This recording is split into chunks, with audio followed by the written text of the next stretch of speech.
volta das 4 horas da tarde anterior. Por um momento, o rosto de K perdeu a cor. Disseram-me que também seria uma boa ideia fazer uma visita a Sua Excelência, o Sheik Saadetin.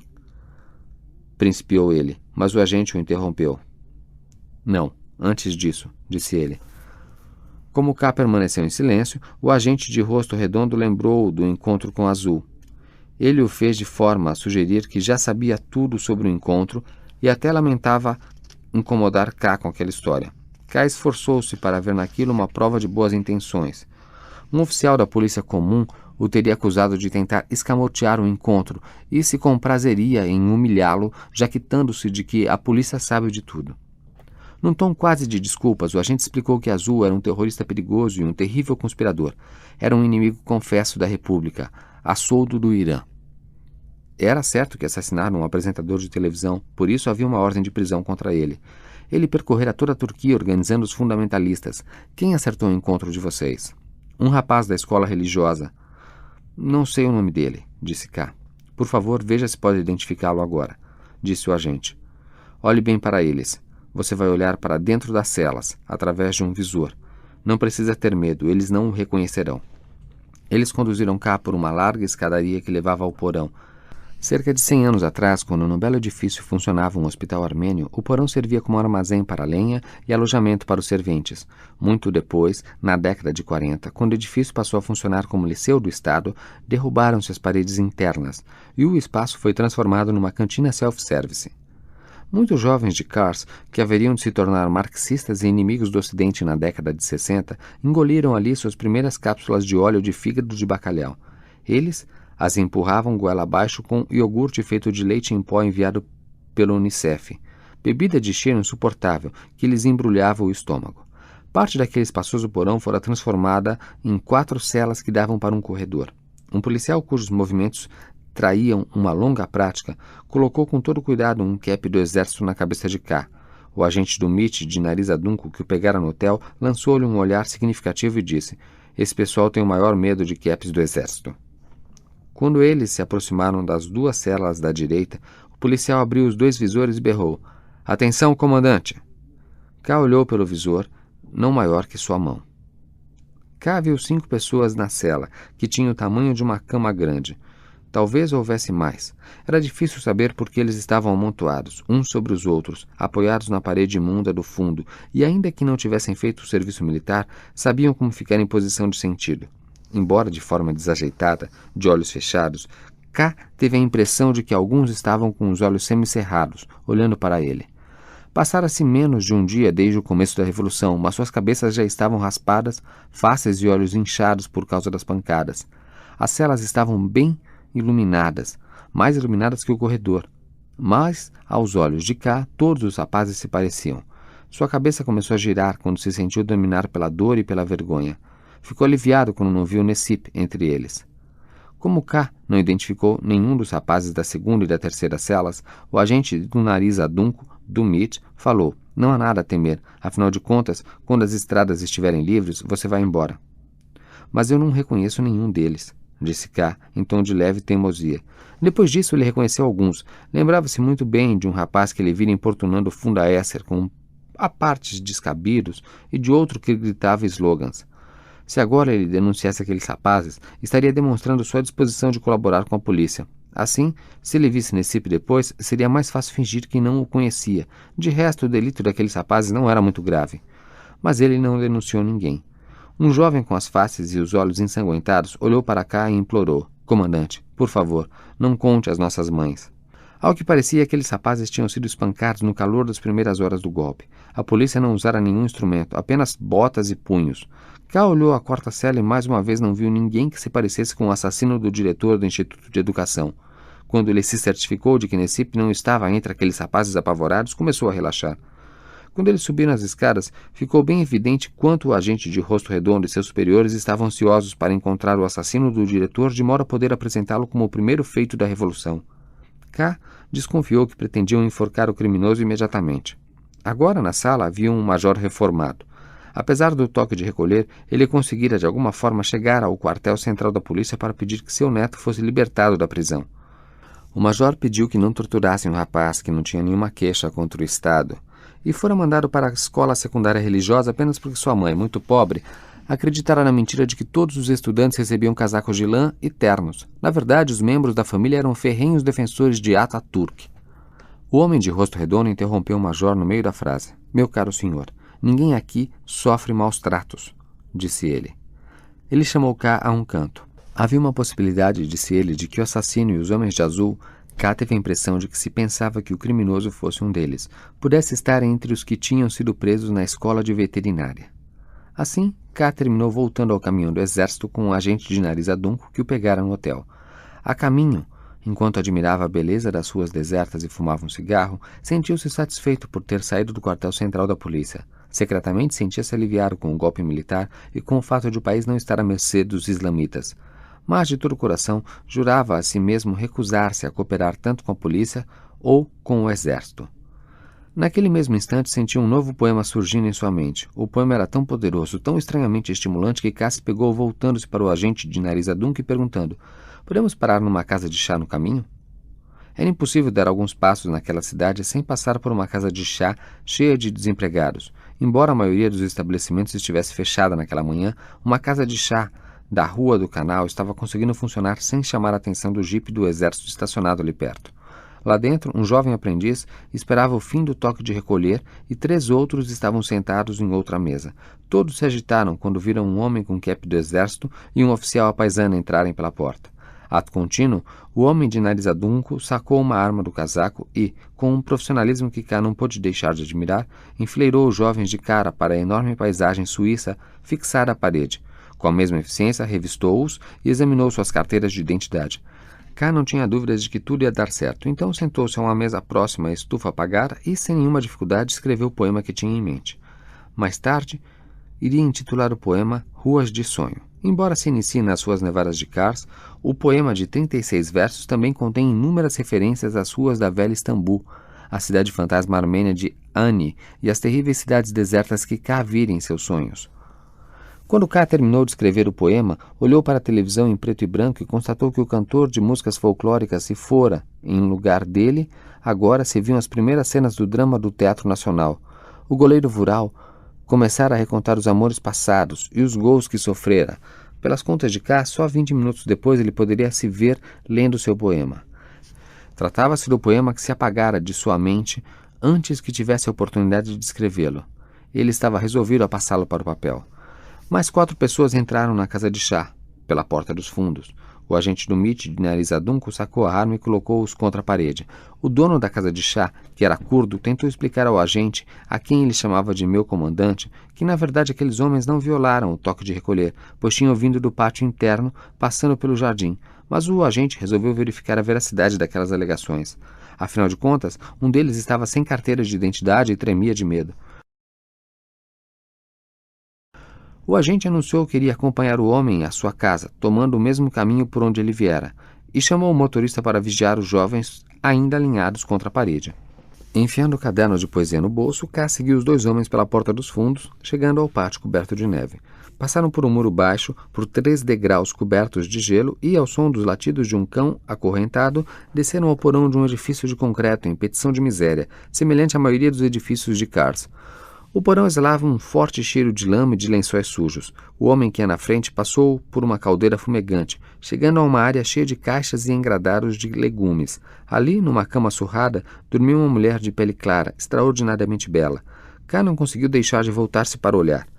Então, o homem sem carteira de identidade mostrou o passaporte ao agente do MIT. A caldeira fazia tal barulho que K não conseguiu ouvir o que eles diziam. Forçando a vista na penumbra, porém, viu que o homem agora apresentava um segundo passaporte. O casal era georgiano e tinha vindo para a Turquia para conseguir trabalho e ganhar um pouco de dinheiro. Os jovens desempregados, cujas carteiras de identidade tinham sido checadas pelo agente do MIT na casa de chá, haviam se queixado muito daqueles georgianos. A mulher estava tuberculosa, mas ainda trabalhava como prostituta. Seus clientes eram os donos de laticínios e comerciantes de couro que vinham negociar na cidade. Seu marido, como tantos outros georgianos, estava disposto a trabalhar por meio salário, tirando o pão da boca dos cidadãos turcos, cuja oportunidade de emprego já era muito reduzida. O casal era tão miserável que não podia nem pagar uma pensão, Em vez disso, pagava $5 por mês ao servente do departamento de água para deixá-los morar na casa da caldeira. Ou melhor dizendo, na sala da caldeira. Dizia-se que eles estavam economizando para comprar uma casa quando voltassem ao seu país, depois do que nunca mais voltariam a trabalhar. As caixas estavam cheias de produtos de couro que eles tinham comprado a baixo preço, pensando em vendê-los quando voltassem a Tiflis. Eles já tinham sido deportados 2 vezes, mas tinham conseguido voltar para a sala da caldeira. Tendo sido pegos agora, cabia ao exército fazer o que a corrupta polícia municipal não fizera, livrar a cidade daqueles parasitas. Voltaram à casa de chá, onde o dono estava todo contente servindo os fregueses e ouvindo a conversa dos jovens e fracos desempregados que, respondendo a um pequeno estímulo do agente do MIT, se puseram a falar, embora um tanto hesitantes, sobre o que esperavam do golpe militar. Misturadas às suas queixas contra políticos corruptos, havia um bocado de boatos que bem podiam funcionar como denúncias. O abate ilegal de animais, as negociatas que se faziam nos depósitos de mercadorias pertencentes ao Estado, os empreiteiros desonestos que traziam armênios clandestinos em caminhões de carne, alojavam-nos em barracões, faziam-nos trabalhar o dia inteiro sem lhes pagar nada. Os jovens desempregados pareciam não entender que os militares intervieram contra o nacionalismo curdo e para impedir que os fanáticos religiosos ganhassem as eleições municipais. Em vez disso, pareciam pensar que os acontecimentos da noite anterior marcavam o começo de uma nova era na qual a imoralidade e o desemprego já não seriam tolerados. Era como se o exército tivesse dado o golpe expressamente para lhes arranjar empregos. De volta ao caminhão do exército, K observou o agente do MIT, de nariz adunco, sacar do bolso o passaporte da georgiana. Ao perceber que a intenção do agente era olhar a fotografia da mulher, K se sentiu estranhamente embaraçado. No momento em que entraram na escola de veterinária, K se deu conta de como as coisas tinham sido relativamente brandas no quartel central da polícia. Enquanto avançava pelos corredores do edifício gélido, ele percebia que naquele lugar ninguém se preocupava nem um pouco com o sofrimento dos outros. Para lá tinham sido levados os nacionalistas curdos que eles tinham arrebanhado, além dos terroristas de esquerda que assumiam com orgulho a responsabilidade pela detonação de bombas, para não falar em todos os que estavam fichados no MIT, como simpatizantes e colaboradores dessa gente. A polícia, os soldados e os promotores públicos viam com maus olhos quaisquer participantes de eventos organizados por esses grupos. O mesmo acontecia com quem quer que colaborasse com os guerrilheiros curdos que desciam das montanhas para se infiltrarem na cidade. Para agentes desse tipo, o tratamento era implacável, e os métodos de interrogatório eram muito mais duros que os usados contra os suspeitos de ligação com o Islã político. Um policial alto e forte tomou-o pelo braço e o conduziu afetuosamente pelo corredor, como se K fosse um senhor de idade com dificuldade para andar. Juntos, eles visitaram 3 salas de aula onde aconteciam coisas terríveis. Neste ponto, vou seguir o exemplo de K. Assim como ele decidiu não registrá-las em seu caderno de anotações, também não vou me demorar nesse tópico. Depois de olhar por 3 ou 4 segundos os suspeitos da primeira sala, o primeiro pensamento de K foi sobre a brevidade da jornada do homem do nascimento à morte. Bastava um olhar sobre os suspeitos que acabavam de ser interrogados para evocar os caros sonhos com distantes civilizações e terras que ele nunca visitara. Assim, K ficou convencido, sem sombra de dúvida, de que ele e todos os que se encontravam na sala aproximavam-se rapidamente do fim do tempo que lhes cabia. Logo, suas velas iriam se consumir. Em seu caderno de anotações, K chamaria aquele lugar de Sala Amarela. Na segunda sala de aula, ele teve uma percepção de menor alcance. Lembrou-se de ter visto aqueles homens numa casa de chá pela qual passara no dia anterior em suas andanças pela cidade. Os olhares vazios traíam o sentimento de culpa. Eles estavam à deriva em algum longínquo mundo de sonho, ou assim parecia a K. Passaram então à terceira sala, onde, na sombria tristeza que dominava sua alma, K sentiu a presença de um poder onisciente, cuja recusa a revelar tudo o que sabia fazia de sua vida na terra um tormento. Os olhos de K estavam abertos, mas eles não conseguiam ver nada. Não conseguiam enxergar o que tinha à sua frente. A única coisa que conseguia enxergar era a cor dentro de sua cabeça. Como a cor era próxima do vermelho, ele chamou o lugar de Sala Vermelha. Ali os pensamentos que tivera nas 2 primeiras salas, que a vida era breve, que a humanidade era presa dentro de sentimentos de culpa, voltaram a persegui-lo, mas apesar do terrível cenário à sua frente, conseguiu manter a calma. Quando eles saíram da faculdade de veterinária, K estava ciente de que os agentes acreditavam cada vez menos nele e começavam a se perguntar que motivos teria para, mais uma vez, não reconhecer ninguém. Mas ele estava tão aliviado por não ter visto Necip que, quando o agente do MIT sugeriu que examinassem os cadáveres, K concordou imediatamente. No necrotério, situado no subsolo do hospital público, mostraram-lhe primeiro os cadáveres mais suspeitos. Lá estava o militante islamita que cantava slogans crivado de 3 balas da segunda saraivada dos soldados, mas K não o tinha visto antes. Ele se aproximou do cadáver cautelosamente e lhe pareceu que o jovem morto lhe fazia um cumprimento triste e respeitoso. O corpo que jazia numa segunda placa de mármore parecia tremer de frio. Era o cadáver do avôzinho. Eles o mostraram a K porque ainda não sabiam que aquele homem viera de Trebisonda para ver o neto que fazia o serviço militar em Kars, e porque sua pequena estatura indicava que podia ser o assassino do diretor do instituto. Ao se aproximar do terceiro cadáver, K já se alegrava com a ideia de rever Ipek. O cadáver tinha um olho destroçado. Por um instante pareceu que todos os cadáveres da sala seguiam esse padrão. Então, quando ele ficou mais próximo do rosto branco do jovem morto, alguma coisa se destroçou dentro dele também. Era Necip. Os lábios ainda projetados para a frente, como se fosse fazer mais uma pergunta. K sentiu o frio e o silêncio do hospital, o mesmo rosto infantil, as mesmas espinhas que ele vira antes, o mesmo nariz aquilino, o mesmo casaco encardido do uniforme escolar. Por um instante K pensou que ia chorar, e isso o encheu de medo. O medo o distraiu por tempo bastante para conter as lágrimas. Ali, no meio da testa em que ele pusera a palma da mão ainda ontem, havia o buraco de bala. Mas o que mais assustava em Necip não era o buraco da bala, nem a tez pálida e levemente arroxeada, mas a gélida rigidez com que jazia na placa de mármore. K se sentiu profundamente grato. Sentiu-se muito feliz por estar vivo. Isso o distanciou de Necip. Inclinou-se para a frente, separou as mãos que mantinha cruzadas às costas, colocou-as nos ombros de Necip e beijou-o em ambas as faces. As faces estavam frias, mas ainda não tinham enrijecido. O olho verde remanescente estava ainda entreaberto, olhando diretamente para K. K endireitou o corpo e disse ao agente que se tratava de um amigo que o parara na rua no dia anterior para lhe falar de seu trabalho de escritor de ficção científica e mais tarde o levara até Azul. Ele o beijou, explicou K, porque aquele adolescente tinha um coração puro. O homem certo para o papel de Ataturk. As carreiras militar e teatral de Sunay Zain. Depois que K identificou o cadáver de Necip no necrotério do hospital público, um oficial elaborou um relatório às pressas, assinou-o e o encaminhou às instâncias superiores. Então K e o agente do MIT voltaram para o caminhão do exército e partiram. Um bando de cachorros medrosos os acompanhava. Além destes, os únicos sinais de vida eram as bandeirolas de propaganda eleitoral e os cartazes contra o suicídio. Enquanto seguiam o caminho, a mente de K registrava crianças inquietas e pais ansiosos puxando as cortinas fechadas para dar uma olhada no caminhão que passava, mas ele olhava através deles. Ele só pensava em Necip. Só via o rosto e o corpo enrijecido de Necip. Imaginava Ipek consolando-o quando voltasse ao hotel. Mas, depois que o caminhão passou pelo centro da cidade deserto, continuou avançando pela avenida Ataturk e parou pouco depois de um edifício russo de 90 anos, a 2 ruas de distância do Teatro Nacional. Era uma das belas mansões térreas, em estado precário, que K ficara tão feliz em ver em sua primeira noite em Kars. Depois que a cidade passara ao domínio dos turcos, integrando-se à República, a mansão caíra nas mãos de um certo Maruf Bey, conhecido negociante que vendia madeira e couro para a União Soviética. Durante 43 anos, ele e sua família viveram magnificamente ali, deslocando-se em carruagens e trenós puxados a cavalos, tendo as suas necessidades atendidas por cozinheiros e criados.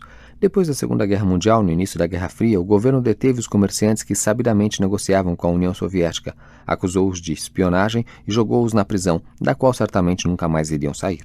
E assim, durante os 20 anos seguintes, a mansão de Maruf Bey ficou vazia, primeiro por falta de dono, depois por causa de uma disputa sobre quem detinha os direitos de propriedade. Em meados da década de 70, um grupo marxista dissidente, armado de cacetes, tomou o edifício, transformando-o em seu QG. Lá eles planejaram muitos assassinatos políticos, inclusive o de Muzaffer Bey, o juiz e ex-prefeito que sobreviveu ao atentado, mas ficou ferido. Depois do golpe militar de 1980, o edifício ficou vazio por algum tempo, após o que o imaginoso negociante de eletrodomésticos que tinha uma loja ao lado transformou metade da mansão num depósito. Por sua vez, um alfaiate empreendedor e visionário, que voltara para sua cidade natal 3 anos antes com um sonho impossível, tendo ganhado dinheiro em Istambul e na Arábia, transformou a outra metade numa oficina de confecções que pagava aos empregados um salário de fome. Quando K entrou na antiga oficina de confecções, viu máquinas de pregar botões, máquinas de costura grandes e obsoletas e enormes tesouras ainda pendentes de ganchos fixados à parede, vistos contra o fundo alaranjado de velho papel, um papel de parede com motivos florais. Eles pareciam estranhos instrumentos de tortura. Sunai Zain ainda estava com o casaco rasgado, o pullover e as botas militares que usara 2 dias antes, quando K o viu pela primeira vez. Ele andava de um lado para o outro no salão, com um cigarro sem filtro entre os dedos. Quando viu K, seu rosto se iluminou como se tivesse visto um velho e querido amigo, e apressou-se em cruzar a sala para abraçá-lo e beijá-lo em ambas as faces. K não se surpreenderia se ele dissesse: "Parabéns pelo golpe militar", tal como fizera o negociante de gado no hotel. Alguma coisa naquela efusão excessiva deixou K com um pé atrás. Ele via suas relações com Sunai de uma forma positiva. Eles eram apenas 2 homens de Istambul que, tendo sido jogados numa cidade remota e empobrecida, encontraram uma forma de trabalhar juntos sob condições adversas. Mas estava ainda mais do que ciente da responsabilidade de Sunai na criação daquelas condições adversas. "Não se passa um dia sem que a água da negra depressão sobrevoe a minha alma", disse Sunai, instilando nas próprias palavras um misterioso orgulho. "Mas preciso me recompor, portanto trate de se controlar você também. Tudo está bem quando termina bem." A luz branca que entrava pelas grandes janelas, K examinou a sala espaçosa. A grande estufa e os frisos nos cantos do teto alto rendiam testemunho do passado glorioso. Agora o lugar estava cheio de homens com walkie-talkies e havia 2 guardas corpulentos acompanhando cada movimento de K. Na mesa, junto à porta que dava para o corredor, havia um mapa, um revólver, uma máquina de escrever e uma pilha de dossiês. K deduziu que ali era o centro de operações da Revolução e que, entre os presentes, Sunai era o homem mais poderoso. "Houve certos períodos da década de 80 que foram os piores", disse Sunai, enquanto andava de um lado para o outro. "Chegávamos a alguma aldeia infeliz, abandonada, no fim do mundo, ainda sem saber se iríamos achar um lugar para encenar as nossas peças ou mesmo um quarto de hotel para descansar nossas cabeças fatigadas. E eu ia procurar um velho amigo e descobria que ele se fora da aldeia havia muito tempo, e era nessas ocasiões que a depressão, a aflição, tomava conta de mim. Para mantê-la sob controle, eu saía pelas ruas da cidade, batendo nas portas dos médicos, advogados e professores, à procura de alguém, em algum lugar, que tivesse interesse em ouvir as notícias que tínhamos trazido da arte moderna e da cultura contemporânea. Quando eu não encontrava ninguém no único endereço que tinha anotado, quando a polícia nos informava que afinal de contas não nos permitiriam apresentar o espetáculo, ou quando, e isso era sempre minha última esperança, levava minha humilde solicitação ao prefeito e descobria que também ele não queria nos acolher, eu começava a temer ser tragado pelas trevas. Em momentos como aqueles, a águia em meu peito ganhava vida. Ela estendia as asas e, expondo-me ao risco de me sufocar, levantava voo. Não importava o lugar onde nos apresentávamos. Podíamos estar na mais ordinária casa de chá existente no mundo. Podíamos estar numa estação de trem, graças a um chefe de estação que ficara de olho numa de nossas atrizes. Podíamos estar num quartel de bombeiros ou numa sala de aula vazia da escola primária local, ou numa humilde choça ou restaurante. Podíamos estar nos apresentando à janela de uma barbearia, nas escadas de uma galeria comercial, num celeiro ou na calçada. Mas fosse lá onde estivéssemos, eu me recusava a me deixar vencer pela depressão. A porta que dava para o corredor se abriu e Funda Esser veio juntar-se a eles. Sunai mudou de eu para nós. K não viu nenhum artificialismo naquela mudança para o plural, uma vez que o casal era muito unido. Atravessando a sala, Funda Esser deslocava sua grande massa corporal com muita graça. Depois de trocar um rápido aperto de mão com K, ela sussurrou alguma coisa no ouvido do marido e, parecendo muito preocupada, saiu da sala. "Sim, aqueles foram os piores anos", disse Sunai. A agitação social e a combinação das imbecilidades de Istambul e Ankara tiveram pesadas consequências e nossa ruína está bem documentada na imprensa. Aproveitei a grande oportunidade que só se oferece aos que são bafejados pelo gênio. Sim, eu aproveitei. E no dia exato em que eu ia usar minha arte para interferir no curso da história, de repente me puxaram o tapete e me vi arrastado na mais suja lama. Embora isso não tenha sido bastante para me destruir, a minha velha amiga depressão voltou a atormentar minha alma. Mas por mais que eu me enterrasse na lama, por mais que eu visse sujeira, desgraça, pobreza e ignorância à minha volta, nunca perdi a fé nos princípios que me norteavam. Nunca duvidei que tinha alcançado o topo. "Por que você está tão assustado?" Apareceu na porta um médico de jaleco branco e mochila na mão.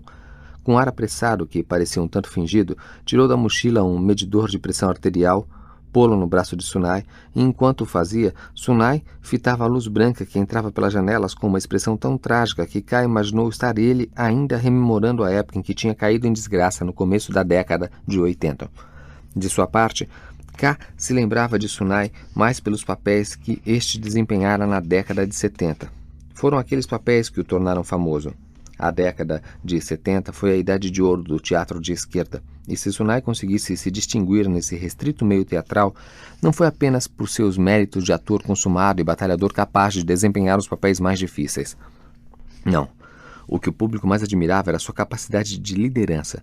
O jovem público turco entusiasmava-se com suas interpretações de líderes poderosos como Napoleão, Lenin, Robespierre, de revolucionários jacobinos como Enver Pasha, assim como de heróis populares locais com os quais podia se identificar. Quando ele erguia sua voz imperiosa para falar contra a opressão, quando, depois de uma cena em que sofria nas mãos de um tirano, ele levantava a cabeça orgulhosamente e gritava: "Chegará o dia em que vamos ajustar as contas." Quando, no pior dia de todos, o dia em que ele sabia, todos sabiam que sua prisão era iminente, ele rangeu os dentes e, desejando sorte aos amigos, disse-lhes que, independentemente do sofrimento que o esperava, ele mantinha a convicção de que eles queriam e iriam trazer felicidade para o povo pelo exercício da violência implacável. Era em momentos como esses que os estudantes do liceu e os estudantes universitários progressistas que se encontravam na plateia costumavam responder com lágrimas nos olhos, com um estrondoso aplauso. Causava especial comoção sua determinação nos últimos atos dessas peças, quando o poder passava às suas mãos e chegava a hora de punir os perversos opressores. E aqui muitos críticos viam a influência da educação militar. Sunai estudara na Academia Militar de Kuleli. Ele foi expulso no último ano por ter fugido para Istambul num barco a remo para apresentar-se em vários teatros de Beyglu e também por organizar uma apresentação clandestina de uma peça chamada Antes do Degelo.